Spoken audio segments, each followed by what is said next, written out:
Friends, तर चला आज आपण बनवणार आहोत पालकाची सुक्की भाजी. तर बघा, त्यासाठी मी एक पालकची गड्डी घेतलेली आहे, स्वच्छ चांगली धुवून घेतलेली आहे आणि या प्रकारे चिरून घ्या. त्याचबरोबर लसूण, नमक आणि मिरची बारीक करून घेतलेली आहे आणि मुगाची डाळ ही मी 15 मिनिटं झाले भिजत ठेवली होती.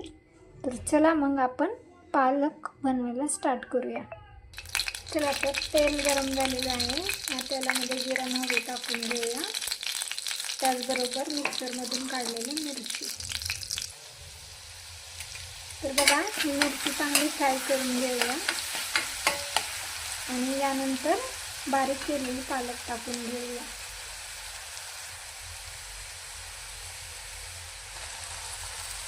आधी थोडीशी टाकून मिक्स करून घेऊया, म्हणजे मिरचीचा ठसका उठणार नाही. त्यानंतर सर्व पालक टाकून घेऊ आपण. ही पालक चांगली परतून घ्या आणि त्यामध्ये भिजवलेली मुगाची डाळ टाकून द्या. चला, तर मिक्स करून घेऊया.